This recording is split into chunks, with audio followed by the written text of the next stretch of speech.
Parcero. Welcome to the Parceros Take episode 28 with Andy De Osa, el Parcero Dani as well. I'm Ronald Peña, el Parcero Dani. El Parcero Dani, el Parcero Ron, perdón. He's lagging. And before I start, I put my zip here because it's cold. El pecho frío de Luis Díaz. Y'all gonna blame it on Lucho. Okay. Okay. Muchachos, thank you for tuning in. Please like, subscribe, comment your thoughts. I really like the jerseys Andy's wearing. Andy wearing MV Ghetto. Yo con mi Michelin. Chill. Muchachos, thank you for tuning in. Today we're going to be going over the game against Ecuador in Quito. The 1-1 draw in Quito. Lineup thoughts, first half, second half, subs or lack of subs, and where we're at in the standings and next steps moving forward. Without further ado, let's get into it, and let's get into it with the lineups, muchachos. Primero que todo, Ron, wait, I gotta clarify. It was 0-0. I know you got nervous with the Lucho thing, and you trying to. We wish. Te salió mal. But 0-0 draw. Andy, how's it going, bro? California? We good over here, man. Chilling. Excited to talk about this game. I know we have a lot of thoughts, and a lot of times we usually talk between games, and I think this time we kind of just held it off. So I feel like I needed a way on camera. Yeah, I literally we haven't talked about it. The group chat was quiet, and I think it was on purpose. What do you guys think of the lineup? Let's get into it. Read it out real quick. Obviously, we predicted Montero since Camilo Vargas was out with a suspension. Gerson Mosquera, I think, was a big surprise, playing at the right back. Cincinnati starting center back. Carlos Cuesta, Amison Sanchez make the center back pairing. Machado on the left, Castaño, Uribe, and Arias in the middle. James, Diaz, and Borré up top. Well, as you guys know, that's not the picture that how they really played out. But your thoughts, Andy, before I go in. I wasn't thrilled about it when I saw it. My first thought was what's going on in the right back position, because I know the graphic they tweeted out was like they had Cuesta on the right back when Colombia tweeted it, which those graphics don't really matter anyway. But he was there anyway. But Gerson Mosquera, I was like, okay, sure, whatever. Like it's not a terrible call. I would have preferred a natural right back, which we have, Juan David Mosquera. Maybe Nestor Lorenzo did not see him fit enough for this game or quality-wise or whatever, so he went with Yerson. And Castaño was a dude that I was skeptical about when I saw the lineup. I was like, I'm not sure how I feel about this, and me cayó la boca una. He had probably one of the best games in the whole team, so that was great. And David Machado, the only thing we're gonna agree on in this episode. Facts. And Machado, I know to Donnie's point, Machado had been bigging up Machado in the last game when Fabra started. And Castaño. For sure. But besides that, everything else we saw was unfortunately the same in terms of like the Mateos, the Arias, who also had a great game, and Borré up top. But we'll get into how it all played out. But the lineups now, I mean, I don't know if there's much excitement when they drop anymore. I think we kind of just see it and we're like, all right, man, let's see how it plays out. It's kind of like what we had. Yeah, game, man. Big time. With all the injuries, despite what El Parcero Dani is going to say, against Uruguay we played well, and if it weren't for a lapse of concentration in the last minute, then that would have been a win. We would have had those 3 points, and you don't change a winning lineup. But I'm gonna let Danny get into it. His thoughts on the lineup. I know he's a big advocate against James David Rodriguez. So okay. 2 things I gotta clarify. We didn't play well. I believe we didn't play well against Uruguay because we could have gotten scored on 3 times, same pelotazos, and Camilo Vargas had to go and save and get a yellow card. To me, lo planteó mal against Uruguay. And I think it was more about Uruguay getting tired. Secondly, it's not that I'm an advocate against James. I'm an advocate against what Lorenzo is doing with James y la forma que está planteando el partido. And let me explain. If I'm going to talk about the lineup, I got to talk about the way he planned the game and the style of play. And to me, that's twofold.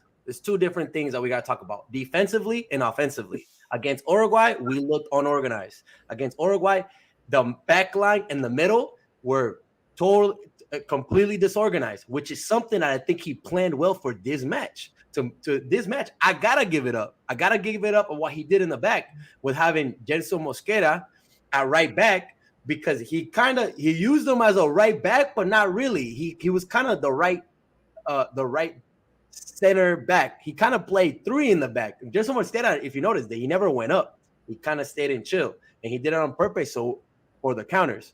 Secondly, what he did with Castaño, putting Castaño at 5, to me, gave us, the anchor for John Arias to be able to kind of play his game, right? So on the defensive side, I like what Lorenzo did, because in one way or another, it low-key neutralized Ecuador.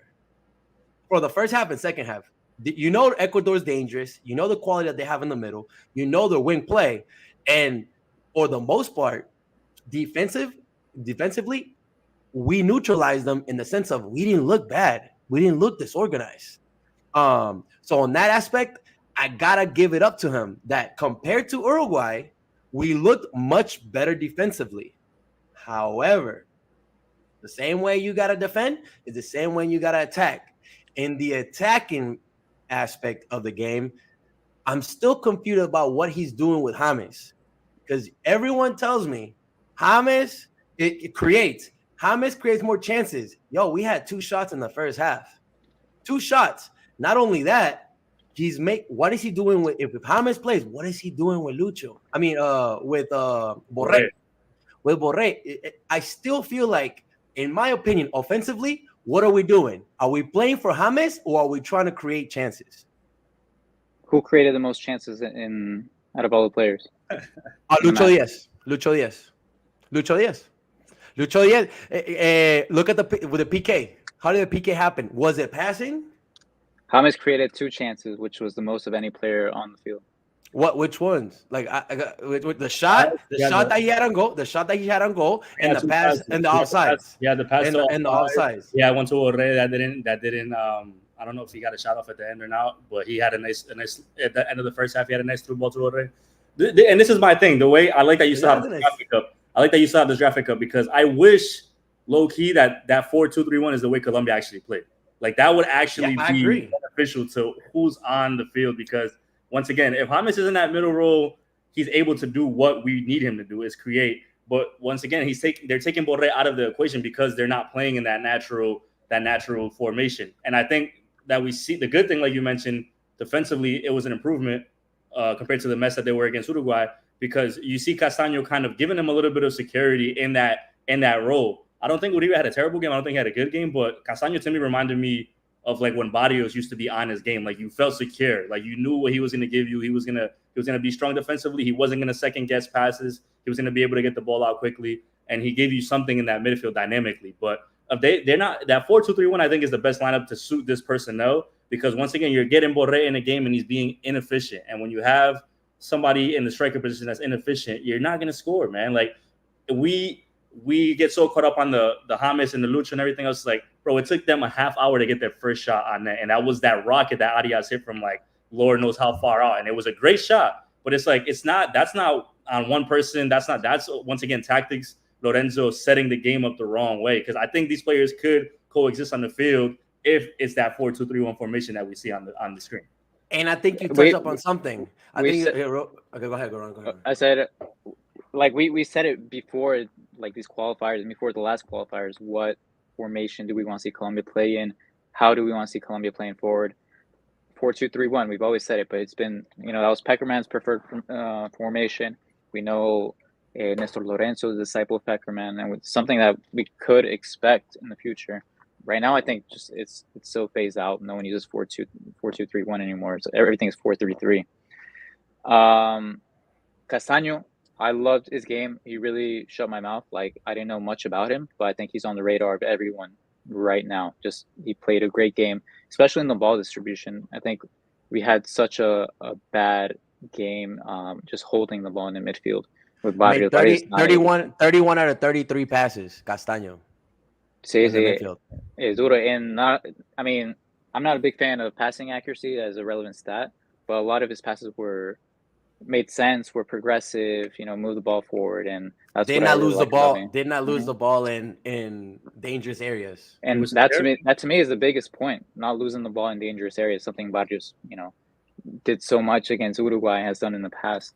And that's a big point. Against Ecuador, you can't lose these balls. They're so quick and so dynamic playing at home. Diego Rodriguez says, Danny Lucho missed a goal against Uruguay and PK against Ecuador. James opens up the game for others. I think the problem is Borré. I mean, to be like, yeah, it's something that you probably right. And that's to my defense. Okay, what are we doing with James? You know what I mean? If you look at the attacking side in the first half, it was all counters. You saw Lucho fight off 3 defenders, had to win a foul. David Machado, counter, had to fight 3 defenders, had to win a foul. You know what I mean? There's no support. That's my thing. If we're gonna have James, where's the support? You know what I mean? Where are the wing play for him to track back and to be an outlet for him? On the right side, first half, and I might even say the second half, the right side was, it didn't exist apart from Arias. All 4 games, bro. All 4 games. Apart from Arias, the right side was it. And guess what? Arias is playing in the midfield. He played at right back. He was everywhere. And then Borré. That's the thing. We can't even fault on Borré. Yeah, he's the problem, but that's not his playing style. Everybody knows. Yes, he won 2-3 corners that helped out. But still, man, like, where's the dynamic? If we're trying to have James, in my opinion, with Lorenzo, what's going on? If we're playing counter-attacking all first half, what's James is not going to support? James he didn't become an outlet in an attack, in a counter-attacking for Colombia. That's my issue. My issue is not James or opening up. If we're going to move the ball, which we had small instances in the second half, including the Lucho's chip. There were small instances that you could see the ball moving, but that's not what we played. We initially played counter-attacking game. That was our bread and butter, counter-attacking. And we don't have the players to counter-attack, especially against this type of Ecuador that's playing away. Yeah, he's not set up for success. Nestor Lorenzo does not set him up for success. I don't think he's ever found success with Reynaldo just because, with the Colombian national team, just because we don't have the players to service him. Borré functions best as a second striker. During his time at River, he was always behind, or the majority of the time he did play behind, like a big target, number 9, and that's when he played best, man. He ended up being the top goal scorer in the Gallardo era. And if we're gonna play Borré, I think we have to play a 4-4-2 with a big target striker right next to him, or we play big target striker like Duran, and James playing off him. Yeah, just like Mimic 10 said, wasn't a game for false 9 James. We need Duran or Casilla for strength. I think Duran and James can coexist. I want to see it happen. But not Duran on the right side though. You're still taking a big number 9, and guess what? He comes in off a sub, and we have to rate Duran on a position that's not even his.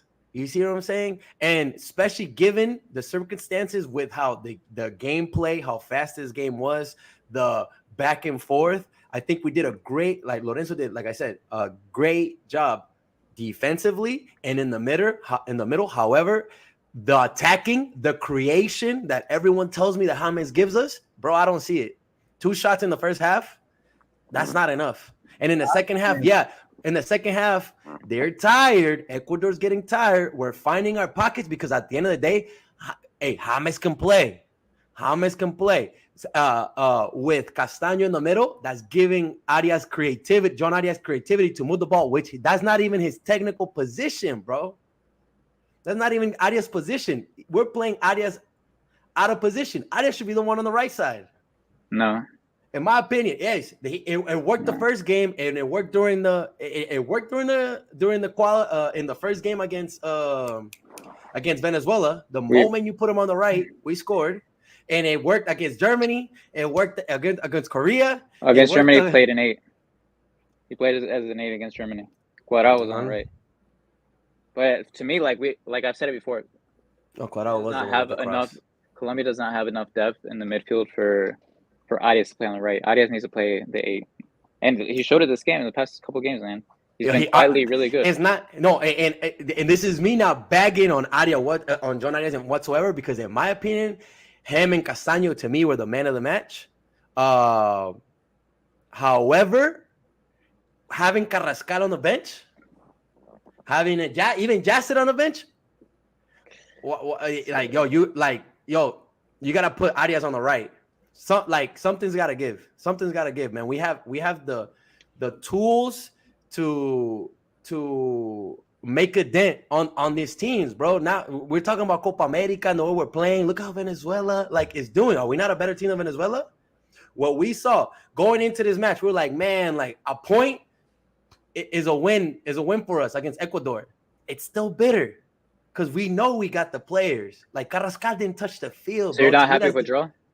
I'm happy with the draw because because le quitamos puntos a Ecuador. Number one, the way the defense played, but at the same time, we could win these games. Also, to add to the point is, nos quitaron punto en casa, nos dejamos quitar puntos, which means we have to take points. So that's why it's still bitter with having a draw. And guess what? We're going to continue to draw like Reinaldo Peckerman. Literal. Andy, happy with the draw, or you think it's bitter? No, it's bitter. I'm more upset about this result than I was about the Uruguay result. And for me, the Uruguay game, like I said, it was open. It could have been a bad loss for Colombia. Uruguay, the chances that they had probably should have definitely had an extra goal or not. And we folded at the end, right? Colombia folds, and that's a game that they, like we talked about, they should have won, but the same way Uruguay could have probably won that game. This one aggravates me more because Colombia was a better team throughout the whole game. Besides maybe the first 25 minutes, Colombia was the better team. When they finally started playing well, they were clearly the better team on the field throughout the game. And that's why I'm like, yo, to say what Danny says is all on point besides the James, him not seeing the James distribution and creativity, which is fine.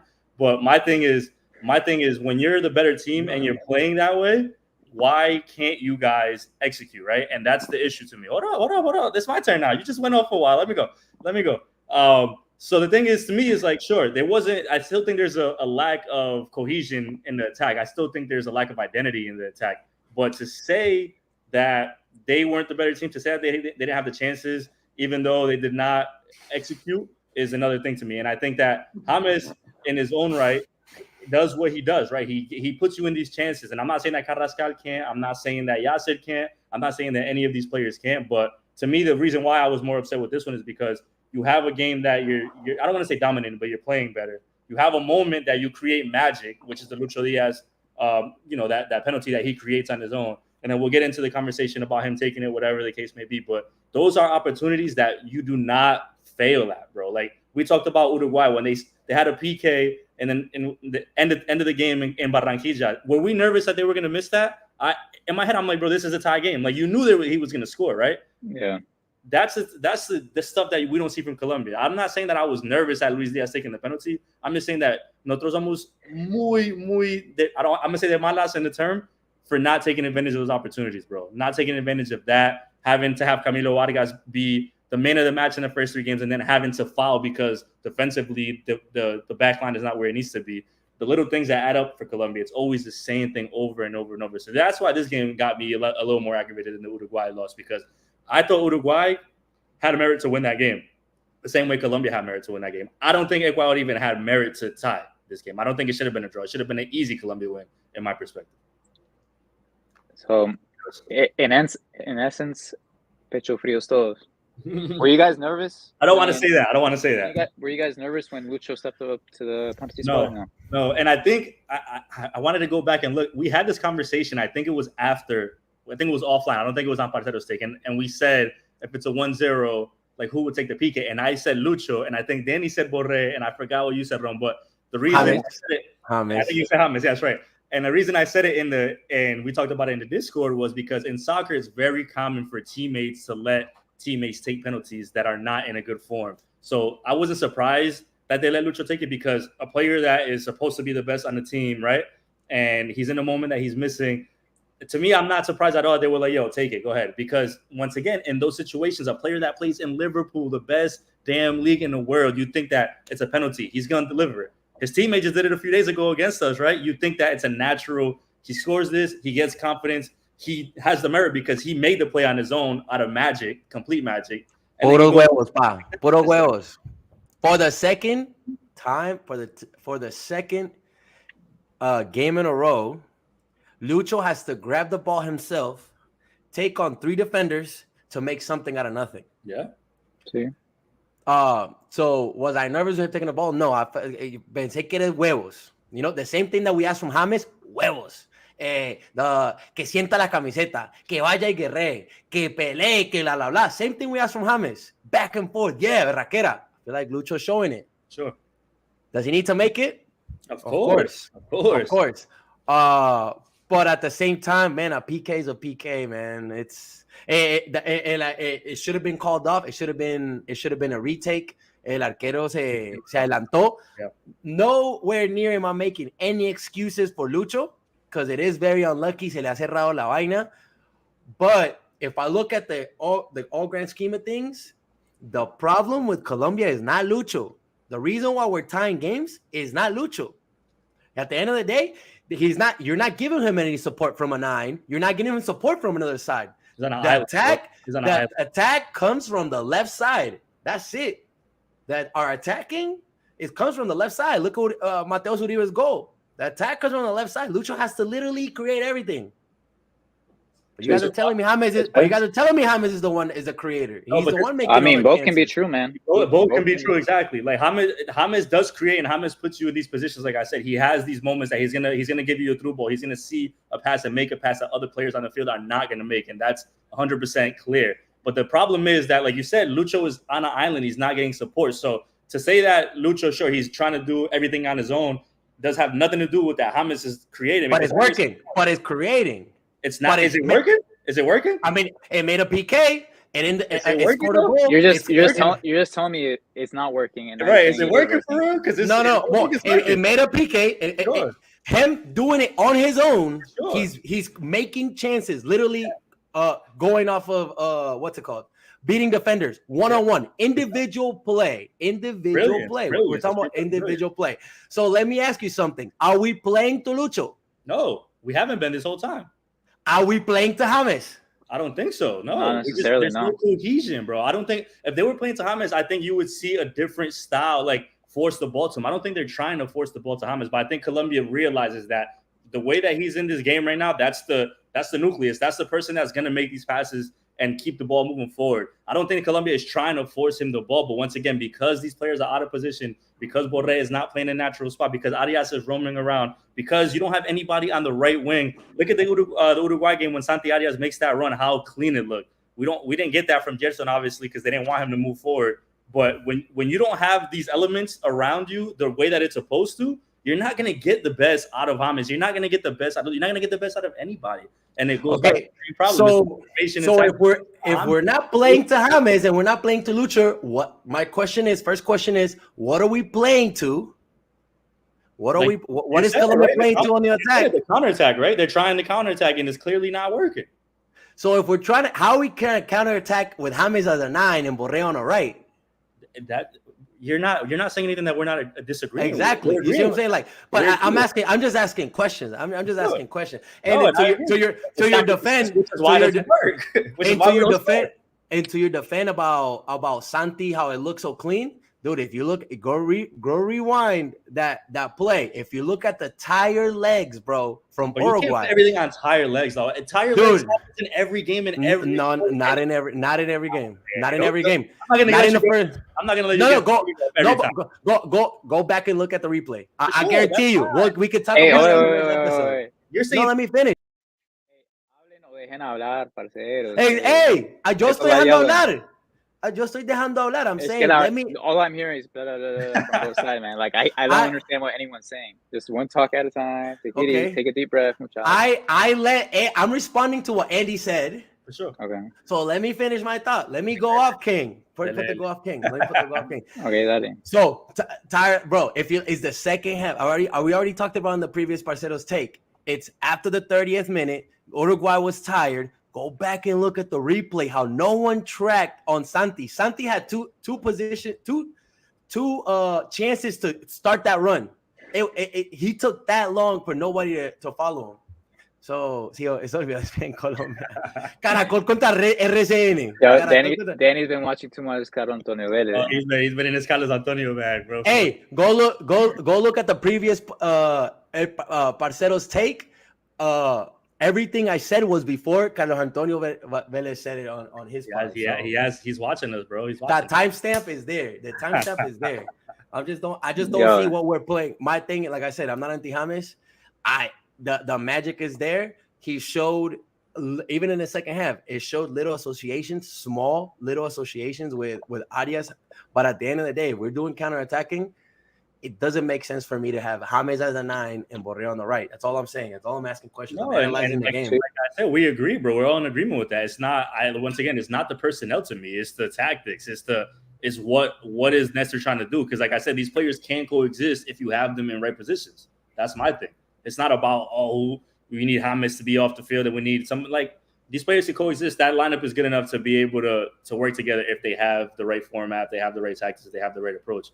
But like we've been talking about this whole time, Nestor Lorenzo doesn't seem to, he's not bought into a certain approach, I guess, or he's bought into having the scheme be the way it is. And once again, you say Lucho's being brilliant, of course. Yes, he's taking on players, but those are moments of magic that are happening because he's frustrated, right? Because he's not getting anything from his teammates. And it's like, if that's what Colombia's going to count on, we're good. It doesn't matter who's on the field because it's not going to work, bro. Because like you said, yeah, it's working. He created the penalty, but that's an anomaly to me. Like that stuff. Like you're saying the tire legs or whatever. Fatigue is a factor, sure, but you have to be able to make those runs and be daring to be in those positions. And to my thing, the reason why I brought that up is because Yerson was nervous the whole first half, bro, and he had an early yellow card that could have been an easy clearance. And these are the things, once again, it's not, that has nothing to do with James or Mateos or Arias being out of position. That has something to do with personnel. Nestor chose to play him where he did, knowing that he had Juan David Mosquera on the roster, who is naturally that position, right? So now you're giving and taking because he, from the beginning, was, all right, now he's nervous. Now he got a yellow. Now he has to play on caution. Then Davison got a yellow. There was 3 of them ended with a yellow. All three of the 4 defenders ended with a yellow. And it's like Cuesta got one as well, yep. So it's like, you know what I mean? It's like these are the little things because now he's like, you don't want him to attack, right? Because he needs to play back because you were waiting for that back and forth. But he was, the whole first half, he was nervous. He kind of grew into the game a little bit, but he just was never confident. So it's to me, see, even then, to me, I me gustó eso, parce. Because everyone questioned, crap, this dude's got a yellow first half, blah blah blah. Like, what's gonna happen? Let's take him out. But even then, second half, no se dijo nada. Lo mismo con Montero. Yeah. Montero knows how we haven't even touched the keeper. That means he did he played well and he showed up to the challenge. I think the issue is what aquí estamos jugando defensively. Great block lines. Now we saw, look, I'm giving him props because everything I was saying about Uruguay, I didn't see it today. We were organized. Davinson had that mishap in the middle que le dio forgot his name, al number 11 that hit the post. Bro, you know what I mean? Kevin Rodriguez. So we still see those little laps, but overall, I did see improvement defensively. Yeah. Defensively, the lines, Castaño being the anchor in the middle, allowing. See, I don't even with Castaño. I don't even have, to be honest, I don't even have anything bad to say that much about Uribe. I don't. No, I don't. Yo creo que cumplió. Yo creo que Uribe cumplió. Our midfield cumplió. If we talk about what we expected from Uruguay, from Ecuador, cumplió. We kind of neutralized Moises Caicedo, Henry Páez. Greso didn't have a good game. And even in the wing play, we still have players everywhere. Arias blocking off that right side with Mosquera. David Machado won some and lost some on that side, but as you can expect, that's the only side we really attacked on. But what are we doing las ideas from the attack, it's still my question mark going forward with this Nestor Lorenzo team. Because at the end of the day, if you guys tell me, hey, we're winning, great, but we're not. We're drawing after draw after draw, and it's becoming It's the same thing. Reynaldo Peckerman. To me, it looks like it's like a Reynaldo playing style with Peckerman's personnel. I agree with that. Second half, Richard Rios came on for Mateus Uribe. What do you guys think about his game? Richard Rios. Quiet, no? He had like 2 slide tackles like in a row. Like he came in hot, man. I like his energy. I haven't been able to see enough of him to say like, maybe we should, feature him a little more. But it's the same thing I said earlier with Casierra. Like we have Casierra, Carrascal, Sinisterra, like these great players that we're not seeing because I don't know if Reynaldo. I don't know if Nestor is married to these players, right? And it's the same thing. Like that's why I was like Castaño I was nervous for him, but I love the fact that A, he threw him out there and that B, cumplió. Like that's what we need to see in the process of like, let's get these new players in, because I think not and once again, not on a personal level, but I think Borré, I think it's time to put somebody else there for now and see if maybe if you put somebody else in that position with this team, a ver si le da resultados diferentes in terms of creating something, because it hasn't been efficient because of everything we just talked about. And like I've been saying, Sinisterra could go out there on the wing and change things up a little bit. Carrascal deserves to obviously play a lot more. I mean, there's a hell of a lot of talent on that bench that hasn't been able to even have a mark at all. Another player who hasn't had the opportunity to make mark is John Duran, just because he's been playing on the right. We talked about that briefly. I mean, there's not much to talk about Duran. Like, you can't play him as a winger. He's got to be up top as a 9 in the box or shoving off defenders, playing with his back to goal. Dira came in for Mosquera, 86 minute, as well as Barrios for Castaño. I think the biggest sub, or I guess lack of sub, was Carrascal on the bench. I know Danny has a lot of opinions on Carrascal on the bench for the whole match. All right, something I noticed in the 75th minute, I believe it was the 75th, Ecuador makes the first subs. He put Angel Mena and he puts Julio. All attacking mids, striker. What's our first sub? Richard Rios. So what does that tell me? He took Mateus Uribe's off and he put another 8. So are we going to win? And then he put Jader Duran in a little bit later on. So what was Nestor Lorenzo's mindset going to kill the game? Did he go for the 3 points or did he go for the tie? We go for the tie. Yeah, I think he was satisfied with the draw. For sure. You think with Rios? You think playing Rios, he's playing defensively, or he's playing the same? He's playing the same. Exact. To me, it wasn't. To me, it wasn't really effective. It didn't do anything. No, Rios didn't see anything. And that's my thing. Is like you don't even know. Like all the defensive subs were at the end of the match. Like, all right, let's kill this match. Like you went for an 8 to 8. Or whatever, or you know what I mean, Mateos for Rios, right? And then Duran on the right. To me, it's like, bro, like pick a side.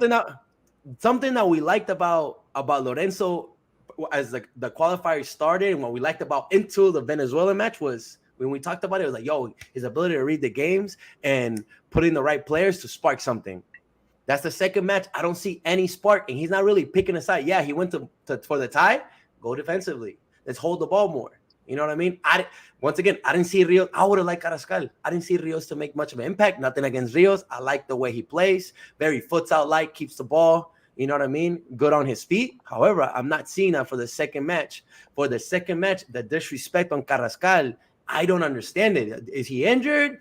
Does he have something against him? Like, le habló mala on the back end on Nestor Lorenzo. That's something that we don't know. What's going on with Carrascal? To me, it's disrespect. To me, it's disrespect not putting Carrascal on that area where he can play the Mateus Uribe's role if he really needed to, and without losing the ball. I think it's just to give a little bit of consistency in the midfield in the sense that you don't know what Carrascal's next move is. Like, he's a great guy taking on defenders. He can do a filtered ball. but so many times he plays out of context. Like, he loses the ball like a crazy amount of times, man. It's not something new to his career. Like, he's done it. It was a big complaint of him at River, the way he would, try to dribble everyone out, try to do an ambitious pass, which is like nice. We want to see, but it doesn't make it, and so we lose possession.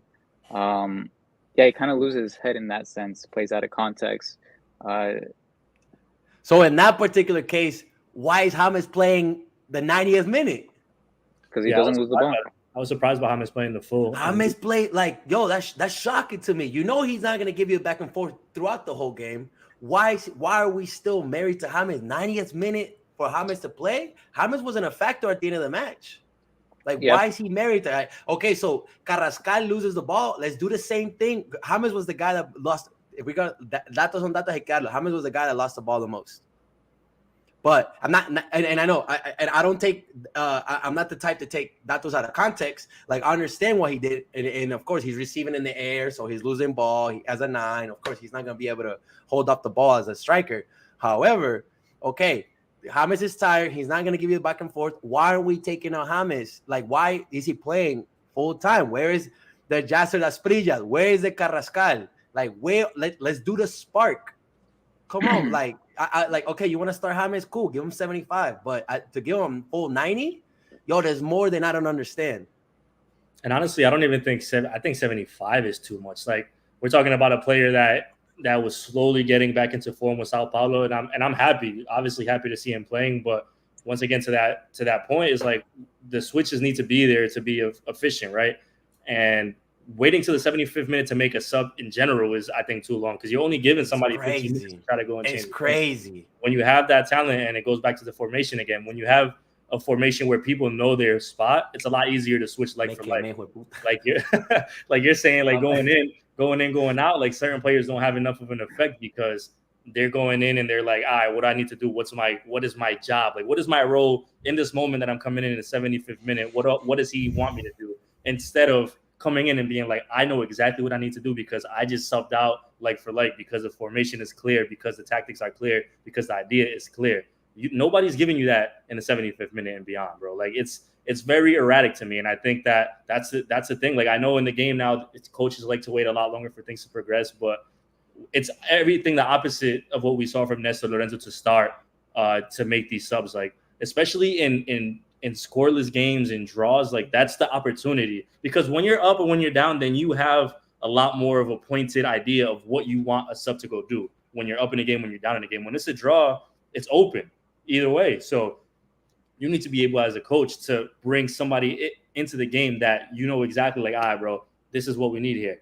We're gonna go and move the ball. We're gonna keep the ball. We're gonna, like you said, what are we playing for? You 1-on-1. Let me beat somebody 1-on-1. It's like it's James, it's Mateos, it's like players that you could sub, because I think the more we talk about these players as time progresses, it's players that were part of the process already, right? It's players that were part of prior processes. We're talking about like let's take it on and stuff like that. Even Cuadrado not being around right now, but this is the time, because this is the time you experiment with these new players, and I just don't like that Colombia's falling into that same repetitive mindset of like, these are the players we have. I don't think James coming into this game, they were talking about he was hurt, he was fatigued, he wasn't going to play, and then he goes and plays the distance. Like, there's certain little things that are just not sitting well with me right now in decision making, for sure. Same, I agree. Correct me if I'm wrong. Is the 50th minute, and you already are like, okay, like I have 50th minute. The next move.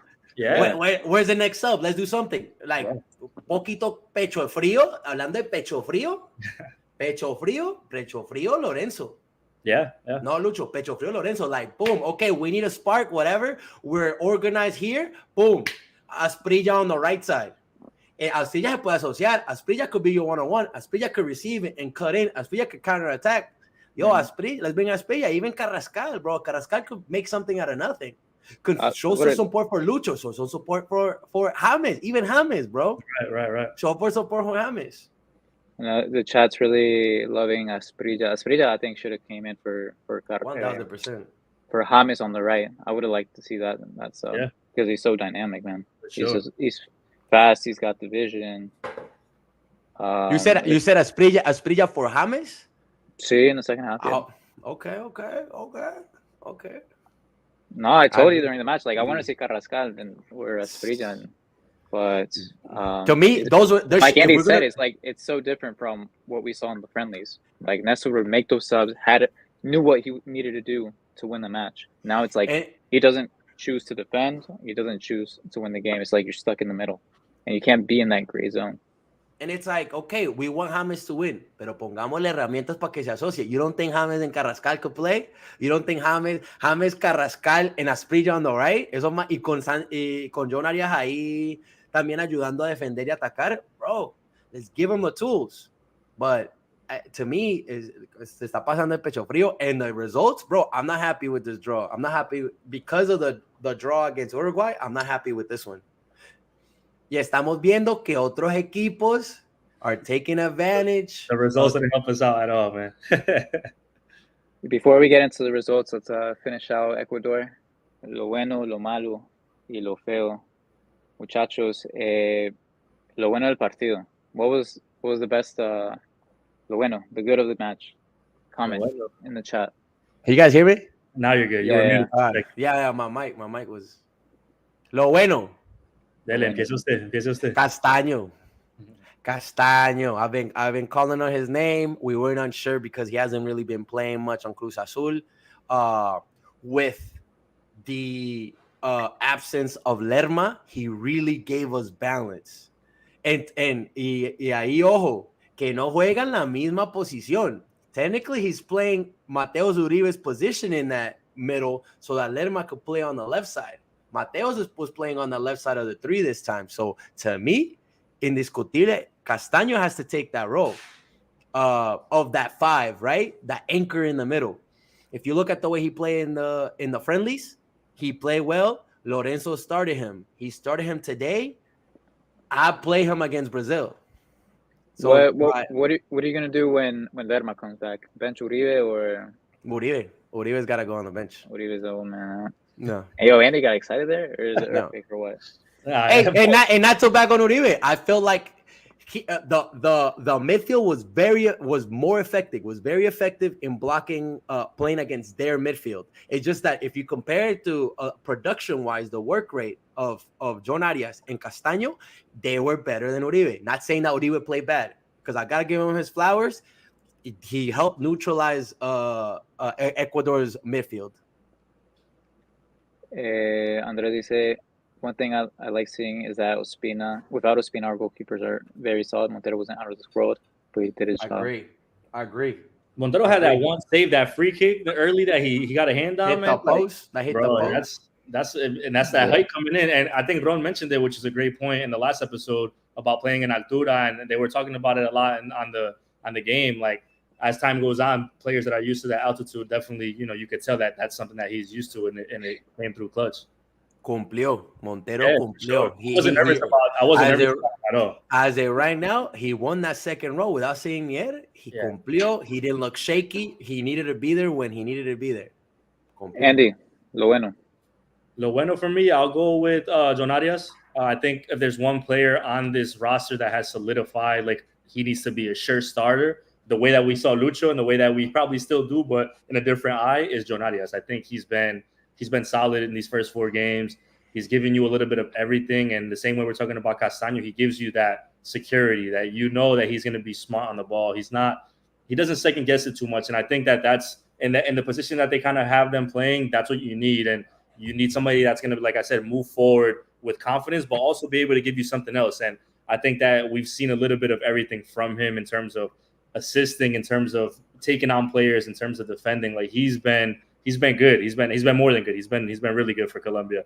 And out of the players that have been rotating in and out, I think he has solidified his spot as a sure starter. And we could talk about what position suits him best, but I think we've seen him kind of give Colombia a little bit of what they need in every spot they put him. So every spot, I completely agree with Andy. Extremely efficient, facilitated the ball movement in the middle, blocked the right side of that side of the field, tracked back and even played right back at sometimes. Had 94%, 94%, that shot, 94% completion rate from the middle, from your midfielder. Yeah, man. great. And I think at the moment of that shot, which was like the 29th minute, like he was probably, I'm sure they all were feeling this way. Like, yo, we haven't done anything. He got a little bit of space and he was like, I'm just going to hit this. And like, it was on. And I'm like, yo, that's the type of like, I think it was frustration boiling over because you don't necessarily want to see players shoot from that far. But when you get it on frame like that, you're like, hey, man. For sure. For me, lo bueno, el punto que le sacamos a Ecuador. La verdad. And if you would have told me that we would have gone to Quito with all these injuries, not having being to our third and fourth string right back, Camilo Vargas out, no Lerma, true right back. Lerma, Castaño starting. Yeah, I would have signed off on the 1 point. So I think for me the result was good. Lo bueno. 1000%. Lo malo. Who's start? Want me to start? I can start. Lo malo to me was defensively playing out of the back. And I know Colombia's like tied to this idea of like they want to play out of the back. And this for sure wasn't the game to do that. Like, I don't know if any game they've been really confident doing it, but they were, every time you see them trying to start something, they look very, very nervous going forward. And that's the weird thing to me is Davinson. I mean, even Cuesta maybe a few times. Like I mentioned earlier, Jetson was not confident. But when you don't have your starting like back line, it's not a game to be doing that because like, the same way we mentioned, Castaño and Arias were confident. You're kind of missing a link there because now you're putting them in these positions that they have to not only try to get to the ball, they have to fight defenders off at the same time. And I think that Colombia's just mindset of playing out of the back all the time is just not good because they're not confident moving that ball that way. And I don't know, man, if it just takes sending the ball up and see, I mean, they're not being efficient offensively either, but I think they're putting themselves in those positions where you see the Davinson pass that is like, those are plays that end up in goals. The same thing we talk about Fauda in the Uruguay game. Like those are moments that end up in goals more times than not. And we got lucky that Ecuador hits the post on that play, but just the playing out of the back is so shaky to me because they're not confident. And when you see that over and over again, you're just like, come on, man, this can't be happening because you're giving these opportunities, golden opportunities that no other teams are getting. Like we're not getting those. Like teams are not doing that and giving you the ball in your own attacking third and saying, hey, attack us, right? So to me, the playing out of the back has been bad. Muchachos, comment lo malo de él. Usted es parcero. I know. Háblame, Ron. What you think? For me, actually, give me 2 seconds real quick. Go rápido. Vamos por el hit. ¿Qué pasa? I'm here. ¿Vas a saludar a Doña Irma? ¿Qué dice Doña Irma? I'm just getting my blanket porque hace un frío. Está en un frío tremendo, pa. I agree. And I think we're going to have similar malos. Para mí, lo malo, el pecho frío de Luis Díaz por fallar el penal. Like, bro, you have an opportunity to put your team ahead. That's your opportunity after creating so much struggles, being isolated on an island, blah, blah, blah. You're feet away from the goal, man. Like, tienes que mandar a guardar, pa. La verdad. Entonces, para mí, lo malo fue Lucho. Ojalá se le dé el gol, pero en ese partido no. And they got called off too with the offside too. That was unlucky, man. That was Mosquera, no? Or that was Cuesta, no? With the Borré offside? No. I'm talking about the chip. The chip. Sí. James has to take that penalty. I said the same, man. I don't agree. A James nunca le pesó la camiseta. Pero si le pesa la de Sao Paulo. Le pesa la de Sao Paulo. Sí, le pesa la de Sao Paulo, pero en Colombia nunca le ha pesado, pa. Nunca. I don't know if I want James taking that penalty after what I've seen him do in Brazil the past few times he stepped up. Yep, he said it. Okay, club. Okay, in Sao Paulo, he's not scoring volleys against. It's true. Against Uruguay, like it's completely different contexts, man. No, for sure. Is he winning in Sao Paulo? Is he winning? They were for a little bit. No salieron campeones, no es que Copa. No, I don't know. They did. Es que la Copa Silverbacks, no sé. Yeah, literal. I don't know. He's not winning in Colombia, but the thing is, malo para mí. Go ahead. And I was gonna say with the penalty, like I don't know, like I mentioned earlier, the thing is that's once again very common for players to be like, yo, and I think there was probably a conversation because usually you want your captain to step up, right? But I'm sure that him and Borre were probably like, yo, let's give this to Lucho, like to get his confidence back. So I'm not necessarily like mad that Lucho took it. But like we all mentioned, you just got to bury it. We saw his teammate do it a few days before, and like you just have to score that. I'll talk about it. I'll talk about that in a little bit. Para mí lo malo fue, and I'm gonna borrow my blanket. Yes, but this time para el pecho frío de Lorenzo. To me, there's no hay ideas on attacking. You want James to contribute. You got to give him tools. You want Lucho to be able. You want Lucho to be able to contribute, y está tratando. Los dos están tratando. They're both trying. James is making his little thing. He's making shots on goal. He's creating. Lucho is dribbling on 3 players on the counter attack. But there's no play on the right side. We're only moving on the left side. Yes, there's small little gaps that we move the ball around and we play well. However, like 10 minutes out of the whole game is not enough. Lorenzo needs to make a spark, decide if we're going for the game, put Rios, he put Duran, okay. Like sparks. It should have been, in my opinion, it should have been Asprilla on the right, Carrascal in the middle, or gracias a Dios que no nos hicieron un gol.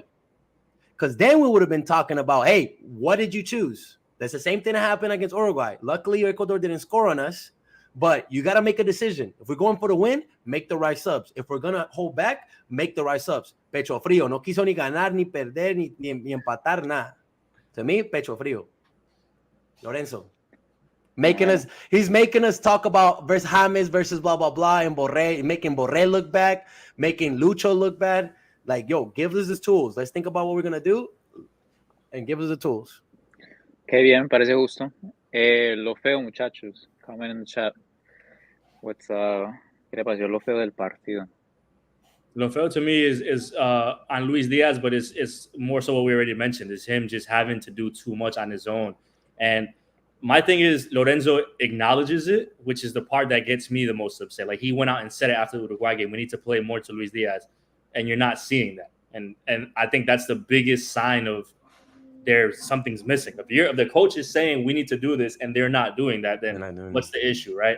And of course, a beautiful, like I said, making magic out of nothing. We've seen Luis Diaz take on players 2 at a time, make some stuff happen and go. And I love to see it. But that's not, when you see him in this game a few times, he got the ball on his front foot and he went straight to it, right?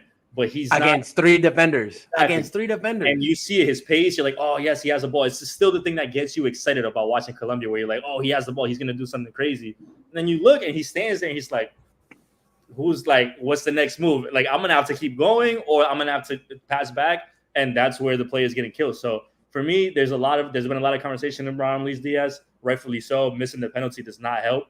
But I think a lot of the conversation around him has to do with the team and not him as an individual. And sure, he missed the goal against Uruguay. He misses the penalty, and that's stuff that you should rightfully criticize. But you're not exploiting your best player, period. Your best player, you're not exploiting him, period. You're not exploiting your best player.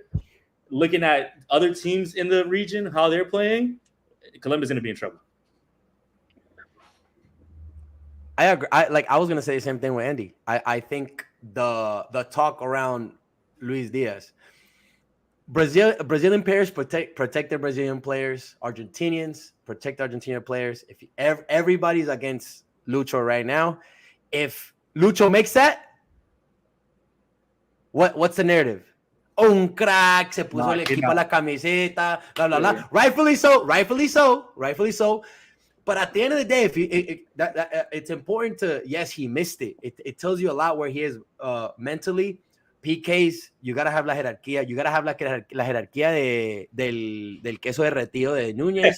Like, you gotta have, like, but at the end of the day, PK is 50. It's a 50-50. It's a flip of a draw. You see the best teams in the world lose against PKs. However, if you look at the context of everything, we got it. Like, it sucks, man. It sucks for him. He's taking a lot of slack. It sucks that he's taking a lot of slack for everything that's going on around him. But I said all that to also say he's got to make that, bro. You got to make that. It's to me, the ugly, el PK. Like, that PK, like, it's feo. Lo tiene que meter.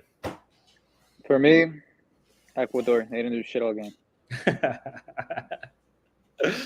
Honestly, like I expected it to be that dynamic team we saw at the World Cup that we saw in last qualifiers. You know, we referenced so many times a 6-1 last time around for them to play. Not we. Okay. No. I did. Don't let me get started on that 6-1. La camita que le hicieron a Queiroz. It tells you a lot about what happened then. I'm just okay. And yeah, playing at home, I feel like they should have been the team that dominated the match, but they weren't. So, para mí, lo fue Ecuador. And one thing to that point about Colombia that makes me laugh is that we these past few games we've been talking about kind of being nervous going into these games, right? Because of the other teams, because of Uruguay, because of Ecuador. And I still think that there's still a sense, I don't know why, there's still a sense in this bigger picture that the other teams are more nervous of Colombia, of what they possess and how they play. I don't know if it's because of talent in general, if it's because the past, if it's because the name.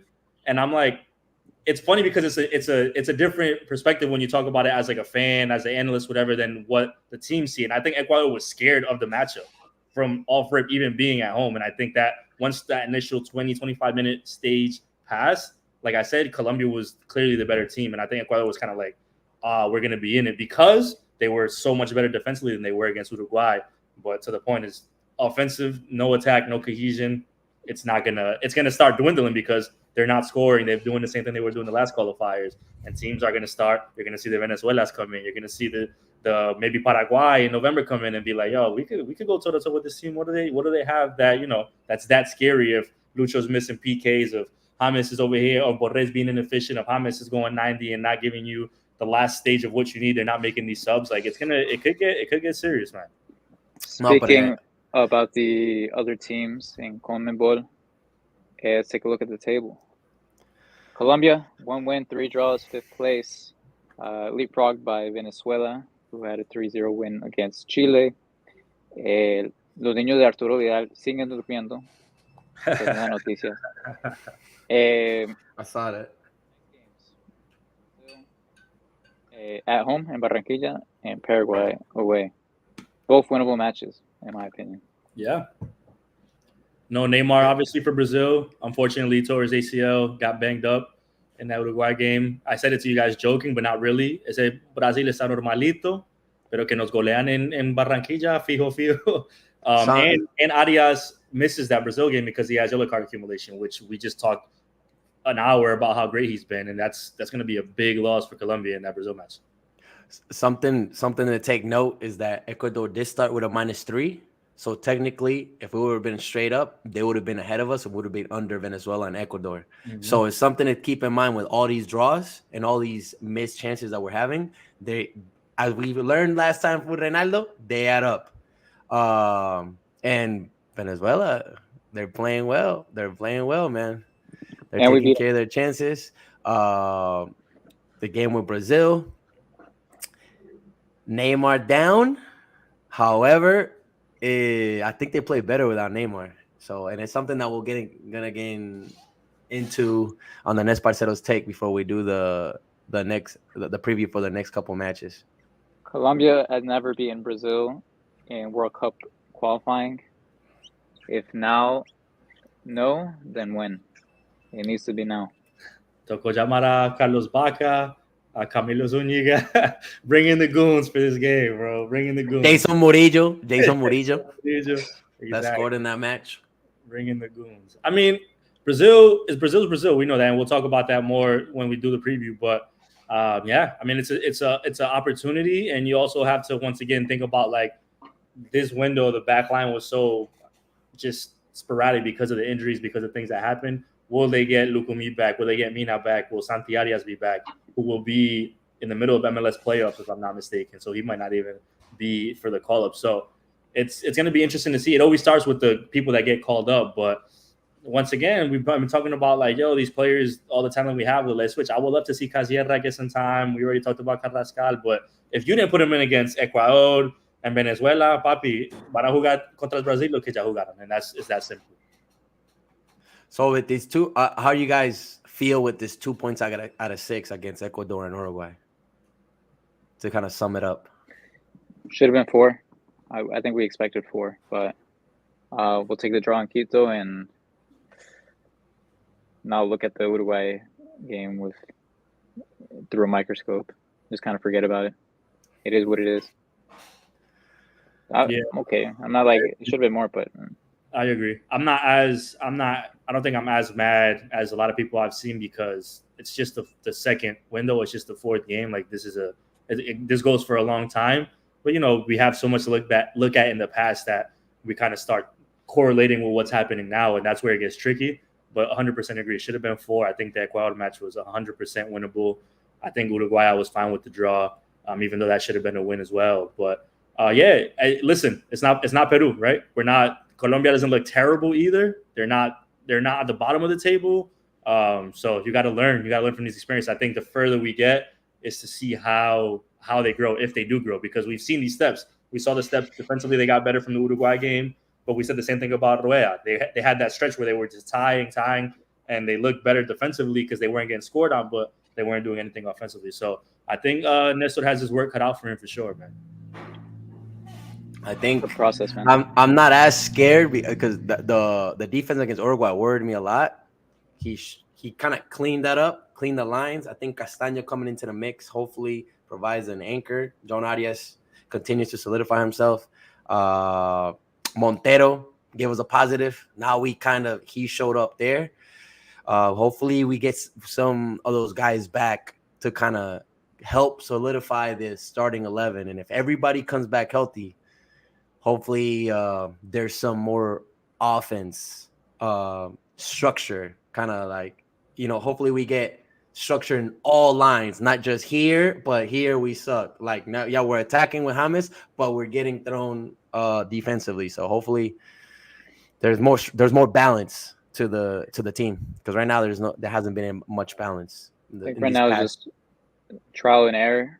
For me, I think the biggest test is going to be Copa America. I think that's going to be the big real test to see what the team's made out of, what Nestor Lorenzo's made out of moving forward. So these next 2 qualifiers, I'm not going to nitpick on every detail, but obviously we want to see improvement. Yeah, we want to build, like you said, because going into Copa America right now, I'd be worried. Right now, like if Copa America was today, it's worrying. It's a bit worrying seeing how the other teams are playing. People fight for the draw, but then when we get to PKs, we're not gonna be. No, we're not gonna pass. Chill. I'm getting nightmares. I'm getting nightmares from Russia, bro. No.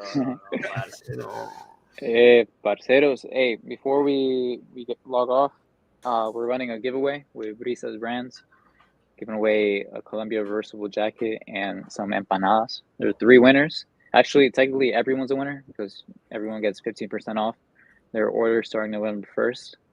You can get empanadas, Latin foods, Colombian foods shipped to your house, frozen, so you can make them at home. So, make sure to enter the contest, the giveaway.